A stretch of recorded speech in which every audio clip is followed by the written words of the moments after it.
in Oklahoma. And so, based on our stories, we've been all over, um, all the way, all throughout the country. And just based on oral histories and the things that we have found within this job that led us to different sites, even other tribal stories from other tribes that have been similar to what we tell. It really is telling that we migrated. There's a cool story about the Black Hills, and there's a lot of people, the Lakota people, and other tribes who have identified the Arapaho of like being there Hmm. in the beginning. And so, just a lot of similarities within those tribes and our allies at that time. So it's really cool to hear those from other TIPOs, from other elders, and just to make those connections.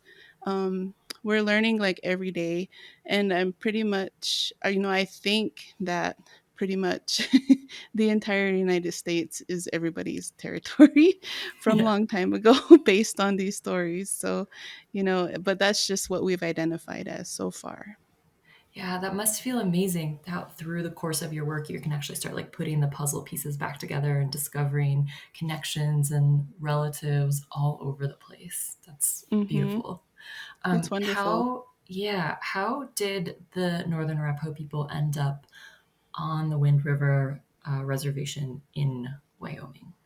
So, based on the 1868 treaty, well, in the beginning, there was the 1851 Horse Creek Treaty that gave us land in Colorado up to the South Platte and to the North Platte.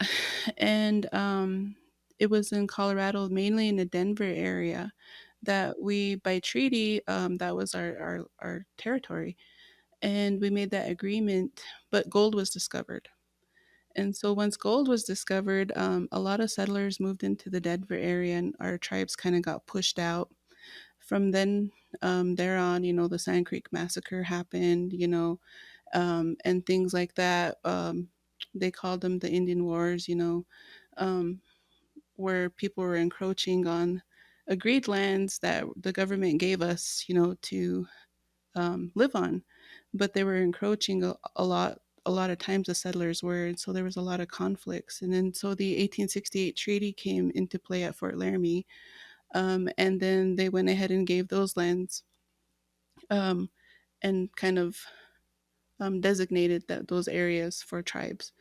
And so the Arapaho were a part of that treaty. What happened was the Southern Arapaho and Southern Cheyenne went down to Oklahoma.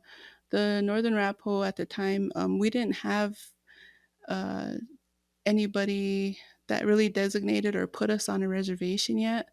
And so we were waiting to, a general at the time was guaranteeing that we would get a reservation of our own. And it was going to be in the northern central area of Wyoming, which is near the Sheridan, between Sheridan and Casper. And that was kind of the place where we wanted to be. But unfortunately, the general at the time, he passed away, and they quit making treaties. They said they would temporarily put the Arapaho with the Shoshones on the Shoshone reservation. So we did. We temporarily stayed here. And then um, they just said, you're going to be there. They didn't find another reservation for us. And so we've been here since then. And that was probably around the 1870s, 1880s that all of this happened. And, it was the Shoshone Reservation at first, but then they changed it to the Wind River Reservation. Mm. And the Shoshone tribe at the time contested us of being here, temporarily. We were supposed to be here permanently. And there was a case, and the Northern Arapaho tribe actually paid to be here. So they paid um, a lot of money. And based on that payment, then we were allowed 50% of the shares on the reservation.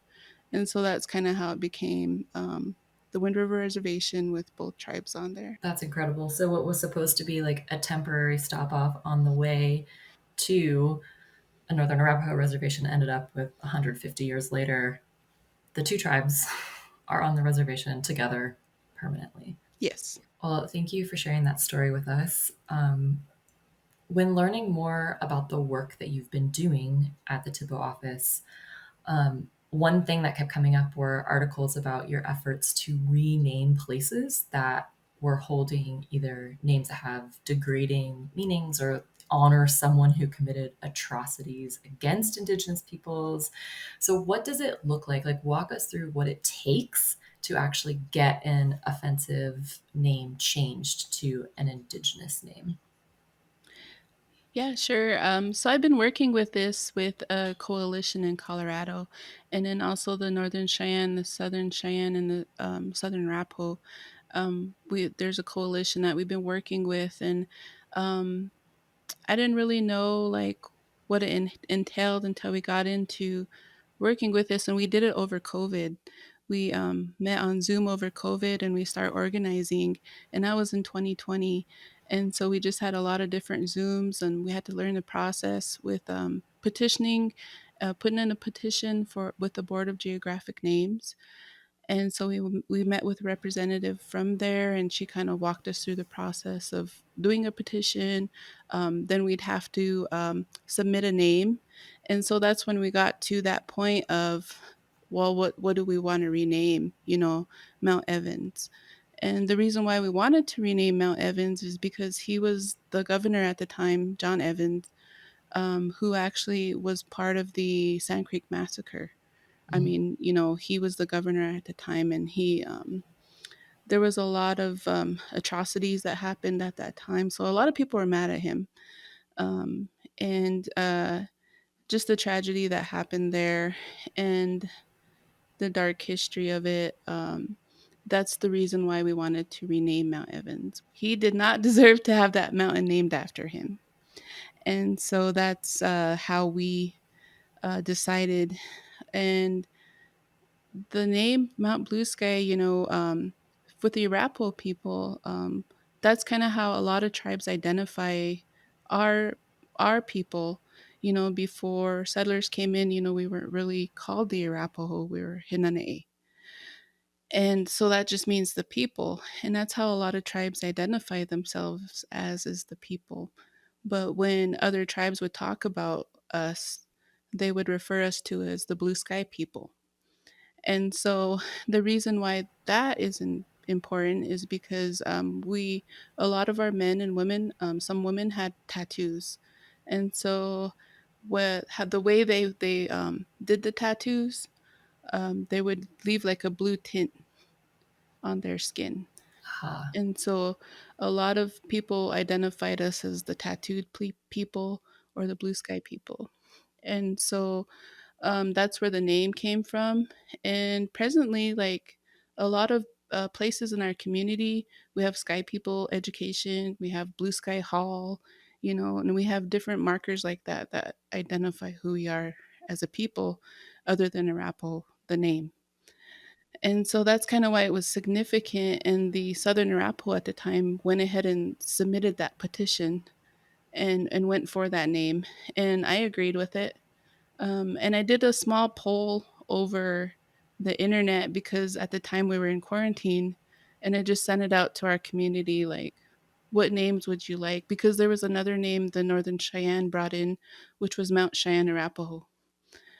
And so there was two options there, and I just wanted to get a feel of like what they thought, what name would be better, opposed to what I would think. I wanted a collective um, poll of yeah. how the communities felt.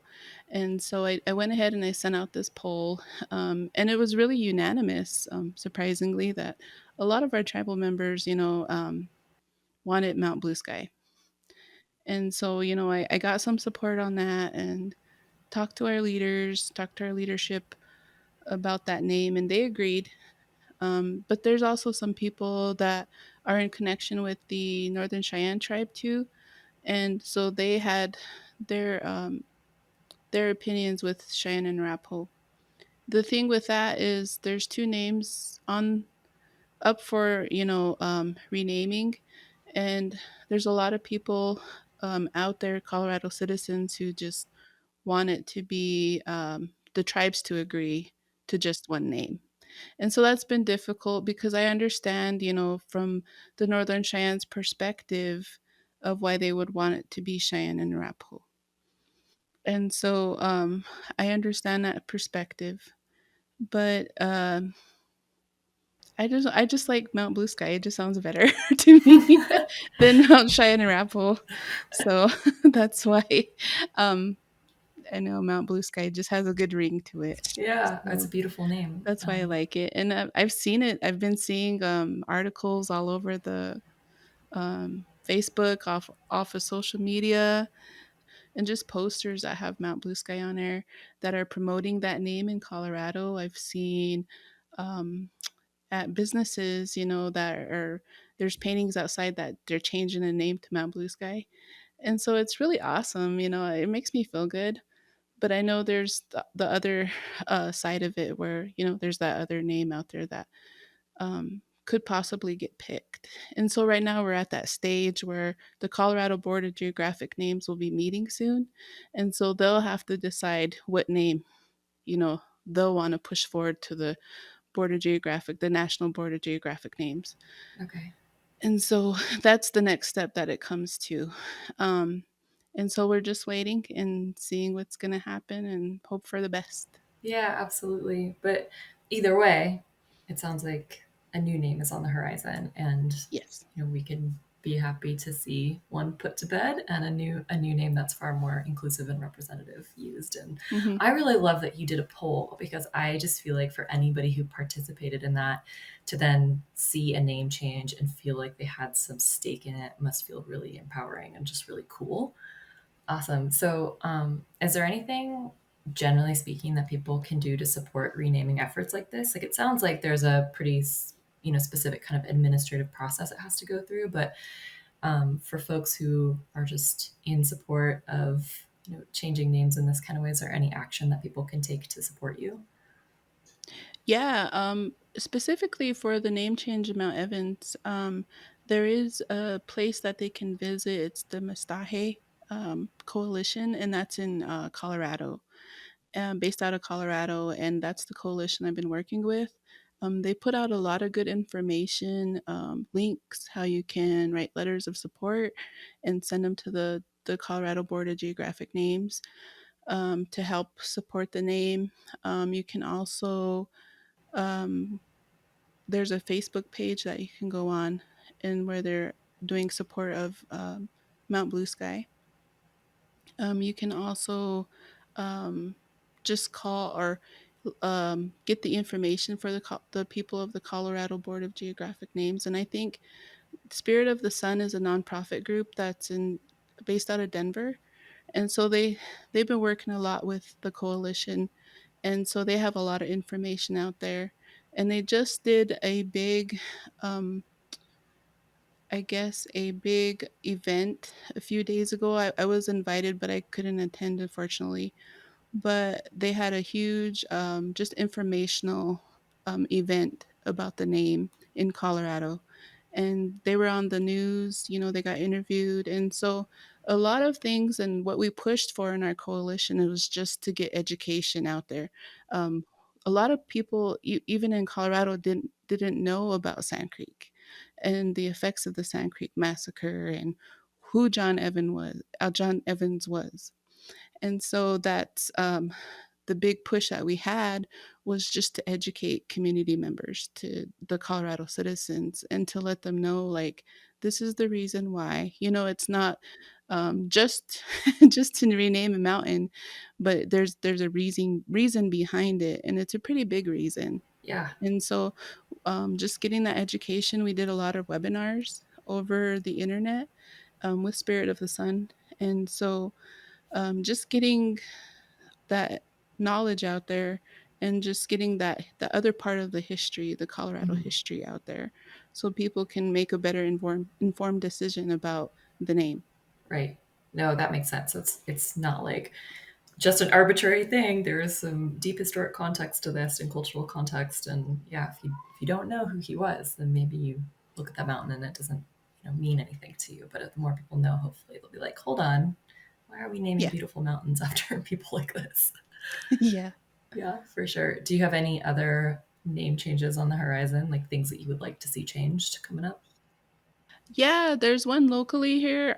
It's they call it S Woman Creek, Mm, is that's how we would put it. And so the local community here in Lander, they're looking at renaming it. And so, which is good. I like it. And so I went ahead and submitted. They wanted a suggestion, a recommendation of what we should name that creek. hmm. Looking back on the history of the area, um, she was my great great grandmother. Her name was Matilda Spoonhunter, and she lived in the area. She befriended a um, some settlers that had homesteaded there in near the Sinks Canyon area, and she actually helped save one of their children. Um, and then she befriended them, and so she grew up there. She was a very big part in the tribe because she had a lot of children, and so that kind of grew like big families here. And so she's a big matriarch in the community, and so her place where she was, the area where she grew up and where she lived, was near that creek. Okay. And so I went ahead, and her Arapaho name was Wahuse, but that means bear woman. Bear woman. And so I recommended Bear Woman Creek Love it. in honor of her. That's really beautiful. So I'm excited about it. We'll see how it Yeah. goes. Yeah. All right. I've got my fingers crossed for you big time on that one. So exciting.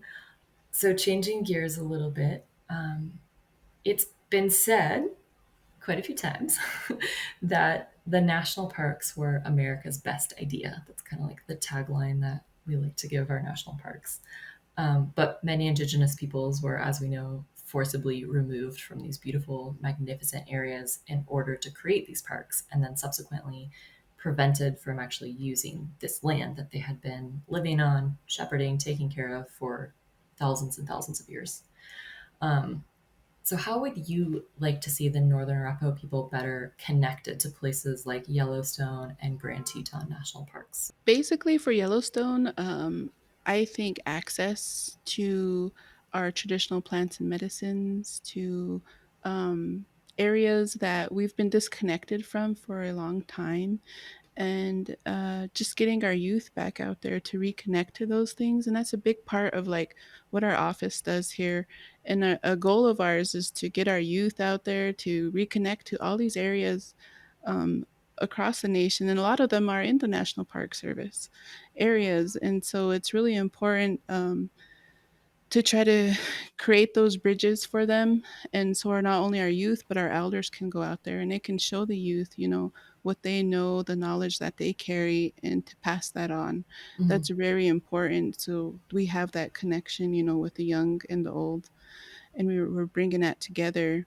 Another part of National Park Service, they talked about recently when I was on a meeting with them, is co-stewardship with the National Park Service, that they have talked about in recently in these meetings, is that there's a lot of opportunities for us to work together, to actually change the way the visitor centers or the National Park Service is bringing in visitors and educating them. And so we bring in that tribal perspective.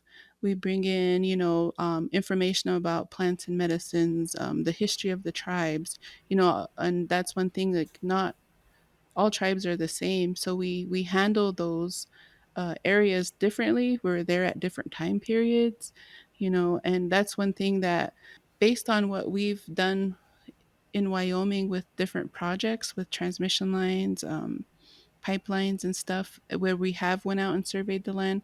There's a lot of markers out there that lead towards Yellowstone that we're finding, and these are old. and they're from just tribes, many tribes that made their marks to get to Yellowstone. And so it's so significant for so many tribes that, this area was just a place of healing, a place of prayer, a place to connect. And to get back to that would be really awesome, for our tribal people, and to work together with the National Park Service to kind of steer it in that direction, um, and keep everybody safe from the buffalo. I don't Right. know. But yeah, so that's kind of a goal. Yeah, absolutely. That's great. So, so you're working to, hopefully get more Indigenous youth and elders connected back to the landscapes that are currently held within national parks. Another thing that you work on is getting, like, cultural artifacts and sometimes even remains repatriated to tribes themselves, correct? So, if we could Yes. talk a little bit about that, that would be great. We hear stories about museums, like, for example, the British Museum receiving requests from numerous nations asking for the return of remains and artifacts, relics. Are you like, what kind of repatriation work are you currently involved in? Right now, currently, um, there's so many different things that have been coming our way, in terms of repatriations. We did take a group of veterans out early this summer because, a lot of our society items are held in those museums. So we got to take some veterans who want to learn about their warrior societies, and so we took them, to visit these items, and it was very powerful. It was a lot of information and a lot of knowledge for them and for me as well, just to be there and to see that.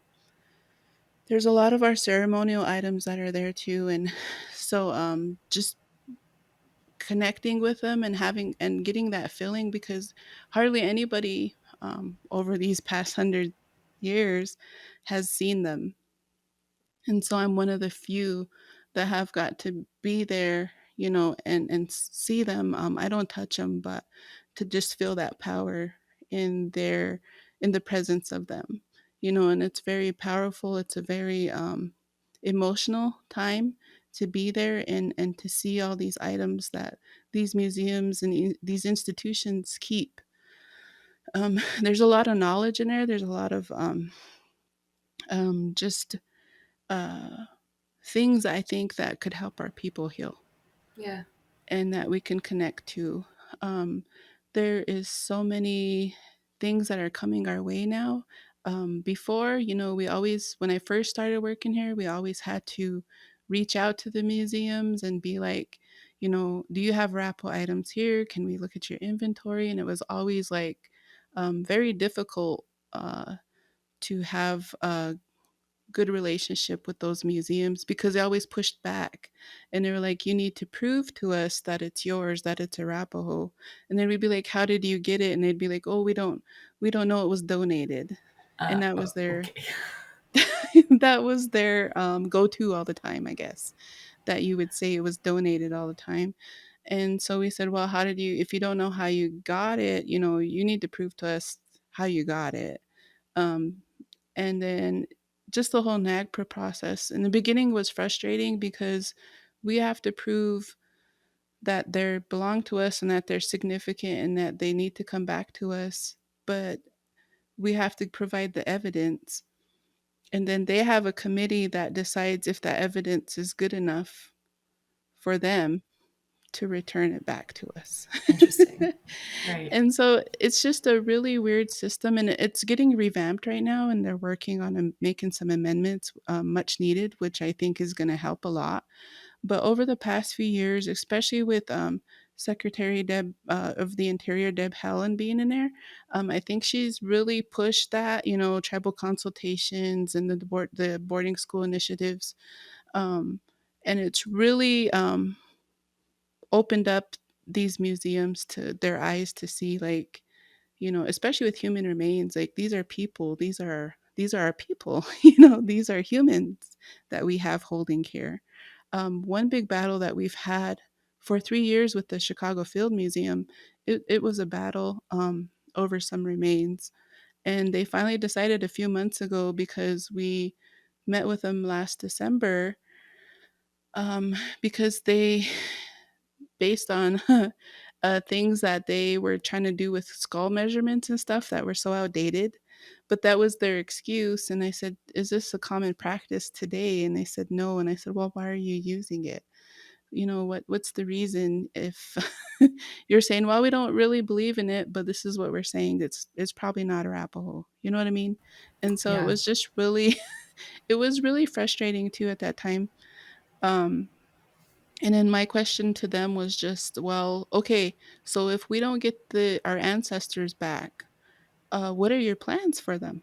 right. What are you gonna do with them? Are they just gonna continue to sit there in a box on a shelf for who knows how long, and you don't have a plan of what you're gonna do? You just don't want to give them back to us so we can lay them to rest, you know? And that was to me, just my question all along was, what's your plan? How are you treating our ancestors? Wouldn't it be ethical to return them so we can lay them to rest? And that's all we want to do. Yeah. And a big part of what our office does right now with NAGPRA is that we are focused on human remains, because we don't have a facility right now to store items properly. And we're working on getting a cultural center and a repository. But our focus, because we don't have that, is repatriation of human remains and reburials. That must just be such a surreal experience to be talking to somebody about human remains. And like, do you ever just want to say, like, okay, what if it was your relative? What if it was your great great grandparent? Like it's such a human thing to understand, to respect remains. Like, does it ever make you feel a little bit crazy? Yes, and I've actually asked that question to them. I'd be like, "What would you think if you came over to our office and we had your grandmother, downstairs?" And then we're like, "Well, you need to prove that she's your relative, and then we get to decide if it's good enough, evidence for us to return her to you." We'll put it through our committee. Yeah, we'll Yeah. talk about it. How do you keep yourself feeling like motivated and positive in the face of that kind of thing? I really thank our team here, the crews that we have on the ground. We really, you have to have passion to work here. You have to be very passionate, because it gets hard at times. It gets really trying and emotionally exhausting. Whenever you do repatriations, as we say, it takes a little piece of you, because you're transporting an ancestor home. And so it takes a lot. You really have to take care of them, and you have to talk to them all the way home. And so you always have to be mindful of that. And it's just the type of people that work here, and we push each other, and we support each other, and so just to have that support of the elders, that's very important to me, is having the support of our elders, and the guidance and the direction in our community, and also our youth. First time this past summer, we had our interns, college interns, come in and help, and they were Arapaho, and man, they really made a big difference. And a lot of them, they're changing their majors, to Oh come and wow. help. Yeah, a couple of them are, and so that's really good to hear, because I was like, we need you guys. We Yeah. need you to help, finish this work, and improve, and just get our cultural preservation in order, and to help our people, Yeah. um, and preserve our language is really important too. But yeah, I just really thank our staff here, our community, our leaders. It takes a team effort. Like, nobody does it alone. It's always a group. It's always a team. It's always supportive. Well, Crystal, I think it's really cool that you inspired some college kids to change their majors. That must be so validating in a way. Yeah, it's really cool, because we've worked with our local community college, and we're working right now to develop a TIPO degree. Oh, no way. We're tribal members, yeah, and it's just recently happening. So we're Wow. working on the courses. There'll be a Cert 2, a Cert 1, and then an actual associate's degree. And so they'll have the same like qualifications as a cultural resource specialist through the National Park Service. And so that's kind of how we're setting it up. Yeah, I'm really excited. Yeah, that's probably the degree you would have gotten had it been available back when you were in school. Yeah. So you're like, I'm going to make it now. Yeah. Oh my gosh, that's so cool. What are some of the other ways that you get kids, either college age or younger kids, involved in learning about their culture? Um, there's a lot of cultural heritage days with the schools that we go in and we kind of talk about what we do, show pictures, kind of show them like how we survey land, how we document sites and areas. We have just public meetings where we talk about the different NAGPRA cases that are coming in play and that are coming up. And with the youth, we did even with off reservation schools. We've been getting a lot of those with summer camps and stuff. We actually had a summer group from back east that came, and a couple of our staff did a culture day with them, and we just got letters back from them, and one of thank you letters, and one of them was like, "You changed my life." Oh And my that was, gosh. like, really awesome. Yeah, it That's was so awesome to see those kids, they're not even from here, they're not Arapaho, but to have a big impact on them, to, like, look at their lives differently, to look at a different perspective, and that's something that we always try to bring, to our even our own youth, is, like, just that perspective, that traditional ecological knowledge, we call it, and having, incorporating that into today's world. And that's something that I've always pushed with our youth, and I've told them, like, if we didn't have the boarding school era happen, and where we got disconnected from our people and sent away, and we didn't know, we got lost at that time, and all those disconnections start happening and those traumas. If we didn't have that and we were able to adapt naturally into the settler way, and we were able to naturally adapt in there, I think we would have already had our scientists, our lawyers, our doctors.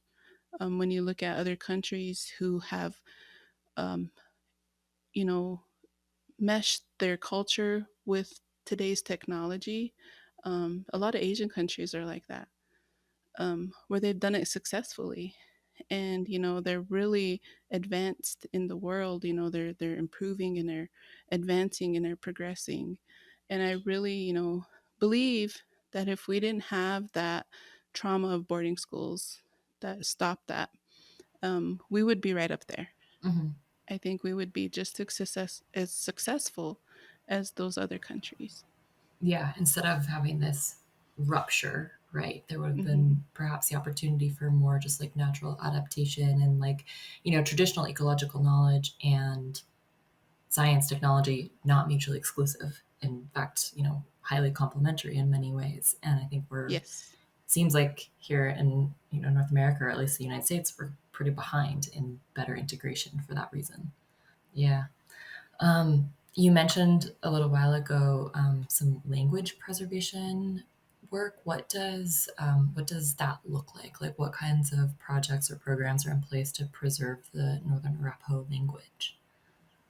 There's so many. We have immersion schools here, where the little ones are starting to talk, and we need to get it more into the schools. There's preschools, we have it in high school and elementary, junior high, and then there's college courses too that you can take. We have an online app that you can download, and it has the Arapaho words on there, and it actually has an elder saying it, a man and a woman, so you can kind of get to hear the Arapaho word. um, there's different online, things that you can access nowadays with technology, and Yeah. and bringing the language together.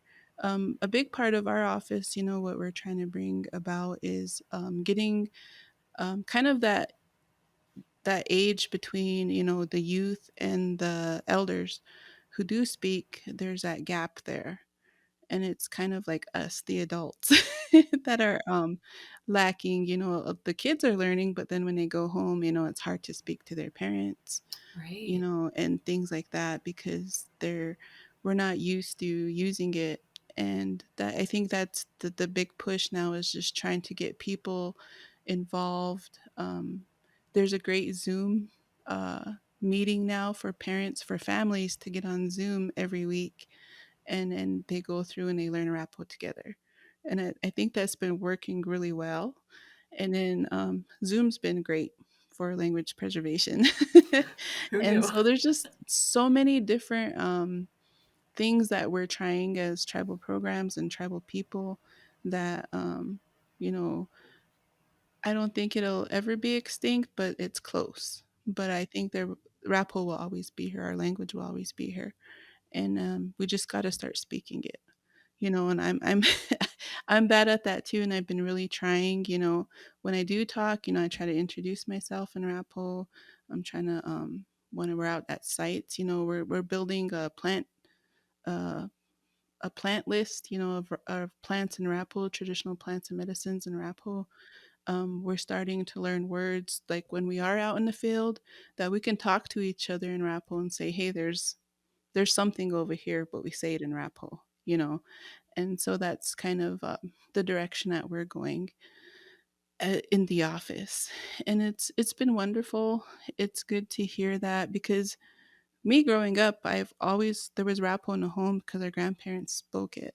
Nowadays, you hardly ever hear that in a home. And it's just, we've lost a lot of elders. And so just trying to get back to that point where you always hear Arapaho somewhere is the mission. Yeah, well, it sounds like you're doing lots of different creative things to connect folks with the language. I love that. It sounds like a lot of kids are learning it, so that's really hopeful. So you mentioned that a couple tribal elders were recording the Arapaho words for the app. What are some other ways that you get tribal elders involved in your work? A lot of times, lately, what we've been dealing with, like I said, the NAGPRA cases, where we are dealing with a lot of sensitive items, sensitive ancestors, different things like that that are really uh, need to be handled in a way that follows tribal protocol. And so we always call on our elders at that time to give us guidance on what we do, and how we're going to approach things. And so that's very important that we have those connections. And that's one way a lot of tribal elders will just give us guidance, especially our ceremonial elders. But then also, when we talk about repatriations, there's also a lot of elders out there who have knowledge of Sand Creek. When we talk about the British Museum, they have Chief Yellowcalf's headdress. And so we've been interviewing a lot of elders from that are descendants of Yellow Calf, and getting their stories and how he was played a big role in the tribe. And so we've been getting a lot of oral histories and interviews together, for our evidence, for repatriation. Um, and it's just always good to have elders, and to learn the language too. That's another big thing, is to have them speak to us, be comfortable, for us to support them. And you know we just this office is really important, and really needs that guidance. We can't do it alone. There's no way that we would be able to get where we are today if we didn't have our elders behind us. Are there any projects that you've worked on that are either a little more behind the scenes or not as well known, or just things that you're particularly excited to have had a part in that you want to share with us? It hasn't happened yet, but we're making steps, because we've been talking about it since I've been here, about a cultural center. Mm. And so, man, we've been really pushing and trying to move forward, and it's an overwhelming task, because I was like, at first, how do I even begin? How do I start even trying to go forward and try to get somewhere where we can start having a repository, a cultural center, a museum, a place for community members to come together and learn about who they are. And I think that's important is, this place is meant for our people to learn who they are and to have that strong identity of self, and to be proud.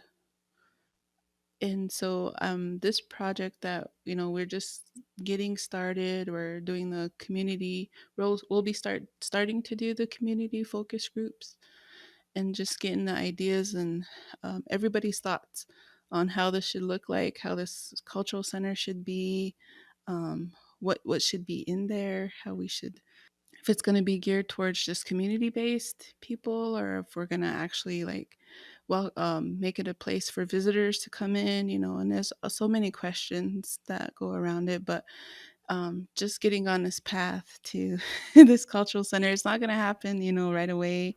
It's going to take some time, but that's one project that I'm really excited to see that we're actually taking some steps forward now, and we're going along and we're moving along. So I'm excited. That's great. That's a beautiful vision. Yeah. Laying the groundwork now. I love it. Um, so, in your mind or in your philosophy, what is the relationship between preserving the past and kind of creating the future for the next generations? Yeah, so a lot of our when our elders talk about, being Arapaho and stuff, and the way that we set up things, it's always about the past, the present, and the future. We have to look at all of those things. And so I think that um my vision is just to get our people to know who they are, to learn about the past, because there's a great saying that's at Sharp Noses Cemetery, um, that says, if you don't know your past, then you don't know where you're going. And so that's always stuck with me. And just having that knowledge of, like we said, from a long time ago, our creation stories, our oral histories, all the way to treaties, how we got here on a reservation. There's so much history that makes you understand where you come from. And a lot of us, that are on the reservation or any reservation across the country, we didn't just come from one tribe. And so there's a lot of intertribal history that happens. There's also non-tribal history that's entwined into your history, because that's part of who you are. And so just getting that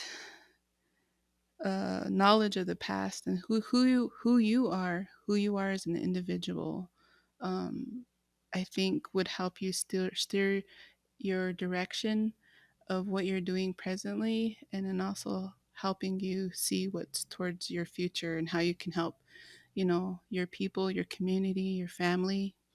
And I think that's the biggest thing, is just uh, getting past these traumas and helping each other heal is going to really come from knowing who we are in our history. Yeah, beautifully said. Thank you for sharing that with us. Um, Crystal, is there any other work that you do in the Tribal Historic Preservation Office that you wish folks knew more about, or just that you would want to share with us? Um, I think one thing that I I really want people to know about our office is that we're always welcoming to anybody that wants to come in and do research and to learn and to know, figure out who they are, to read books. We're starting a little library here, and so it's just an opportunity, because it's a very welcoming place, I feel. A lot of times we do our work in like a big circle in Yeah. just like one big Wow. room, but we work together and we feed off each other. And then, next thing you know, the day's over. But you've learned so much, because a visitor will come in, like an elder will come in, and then you're asking them these questions. You might be working on a project, and then they help you, you know or community member comes in and they help you, and they bring in another perspective that or something that you didn't even think of, and it just happens naturally like that. But that's I always say, everybody has a piece of the puzzle. Everybody, has something that you can learn from, and we've always wanted this place to be very welcoming to that, and to make it feel like tribal members could come here and learn who they are. Yeah.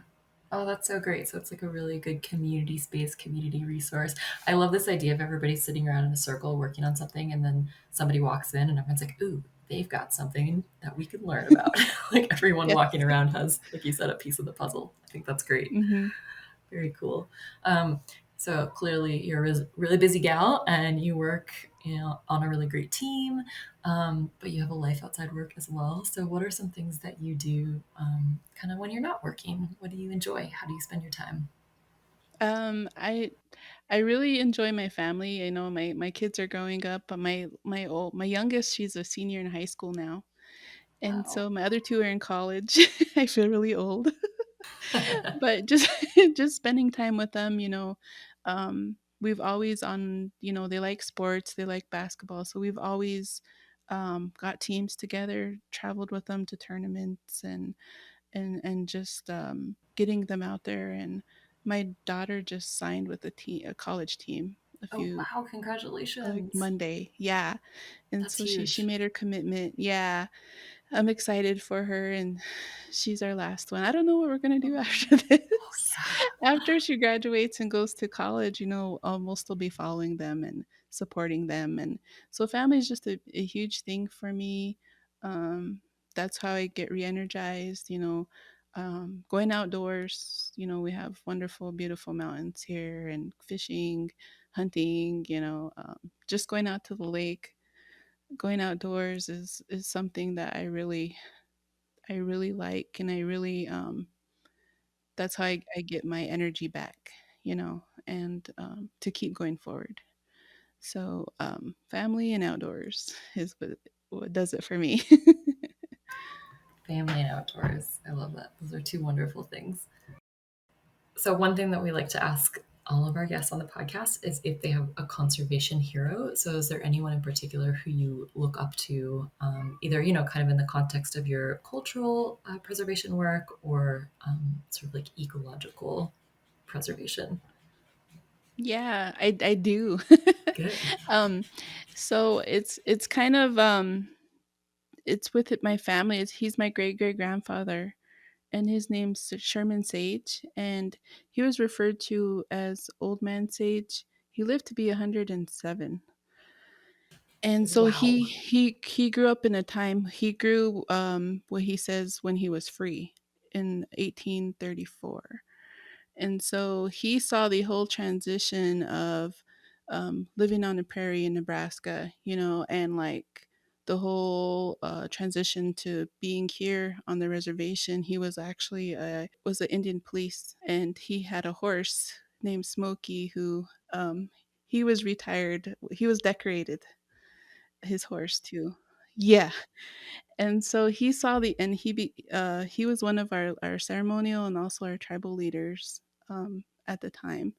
But one of the significant things that he did with a group with Tom Crispin and Gun Griswold back in 1914 was they helped name the trails in Colorado at Estes Park. And so they did all the Arapaho history, all the trails. One cool story is there was an anthropologist there, and he didn't believe the Arapaho were there or they had that history there. And he said, okay. And he was walking, and that guy said, what is that old man doing? What is he doing? And he was walking, he got to this tree, and he bent down and he started digging. And they said, what is he doing? What is that crazy old man doing? And here he dug out pots and pans. And he said, this is where my mom used to bury her pots and pans before we moved. And he said, and then over there at that tree, that's where another family buried their items. But yeah, that's where they buried their items. And so it was really significant at that time because it proved, that we were in that area forever. And he claims that the Arapos were there. There's a mountain there. It's an old volcano, And he said the Arapahoes have been there since the last time that mountain smoked. And so that's been for a long time. And yeah, and he knew that. And so it's just, he's always been my hero. There's a picture of him, during the expedition when they did name those trails. Um, and he's my screensaver. And so I just look up to my great grandpa a lot. Yeah. So pretty strong family through line there of like the type of work that you do. I always say like they were the first tippos. So, Crystal, is there anything else you feel like you'd like to share with us? Um, I just like to say thank you for having me on the program. I really enjoyed it. Nice to meet you Yes. on the podcast. Hope to see you Wonderful. again. For sure. I think, it's important, to get the education out there of what we do, Yeah. and we play a big role in a lot of federal projects. And it's good to get that knowledge out there because, what we're trying to do is preserve, protect, and conserve. And it's not just necessarily, I tell companies, I tell agencies, it's not necessarily to stop the project, but it's for protection and how can we work together. We're not against advancement. It's just doing it in a good way, and making sure that we're working together, and you're listening to us and our voice, and that what we're saying is not only important to us but to everybody, and we're trying to look out for everybody and to preserve that history. So yeah, that's kind of what I would like to end, and just thanks again for having me. I really had fun. Absolutely. Thank you so much. We really appreciate you spending your time on the podcast. And it was so wonderful to learn from you about the Northern Arapaho people and about your work in the Tribal Historic Preservation Office. And keep it up. You are one busy gal, but oh my gosh, you are doing such incredible things. So I feel really honored to be able to have spoken with you today. So thank you. Haho, and thank you to Crystal for joining us and sharing your remarkable knowledge and work. If you want to learn more about the efforts to rename Mount Evans to Mount Blue Sky, or if you'd like to download the app Crystal mentioned and learn a bit of the Northern Arapaho language, we'll place those links in the show notes.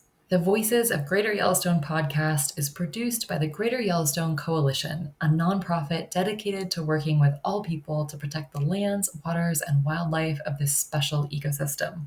If you like the podcast, please consider leaving us a review on Apple Podcasts or Spotify, or sharing this episode with a friend. We really appreciate your support. Thank you for listening in, and we will see you next time.